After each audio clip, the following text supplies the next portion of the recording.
Hello! అబ్బా! చూస్తుంటేనే నోట్లో నీరూరిపోతుంది కదా! కొత్తిమీర రోటి పచ్చడి. చూడటానికే కదండీ! తినటానికి భలే రుచిగా ఉంటుందిలే. మహా అద్భుతంగా ఉంటుంది.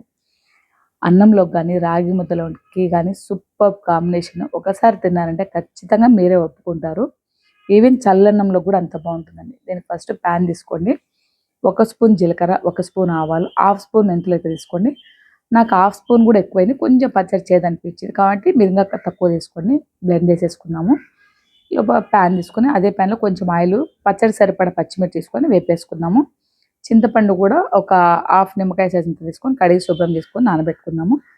పచ్చిమిర్చి వేగిపోయాయి కదా! అందులోకి అదే ప్యాన్‌లో కొంచెం ఆయిల్ వేసుకొని, శనగపప్పు ఒక 3 స్పూన్లు తీసుకొని, అది గోల్డెన్ బ్రౌన్ వచ్చే వరకు వేపుకుందాం.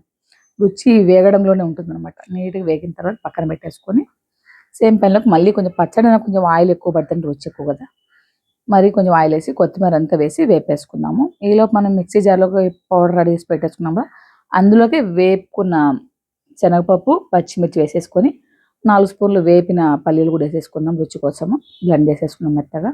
ఈలోపు పెద్ద మిక్సీ జార్ తీసుకొని వేపిన కొత్తిమీర, నానబెట్టిన చింతపండు, ఉప్పు వేసేసి బ్లెండ్ చేసుకుందాం. ఈలోపు మిక్సీ జార్‌లో ఉంది కదా! చిన్న మిక్సీ జార్‌లో మొత్తం మిక్స్ చేసేసుకుందాం. పచ్చడి రెడీ అయిపోయింది. ఇప్పుడు పోపు వేసేసుకొని పోపు కోసం కొంచెం ఆయిల్, మినపప్పు, శనగపప్పు, తిరుమాచింతలు, ఎండుమిర్చి, కరివేపాకు ఇవన్నీ మామూలే కదా! ఆ పోపు అంతా వేసేసుకొని పచ్చడి సర్వ్ చేసుకున్నామంటే సూపర్బ్‌గా ఉంటుంది.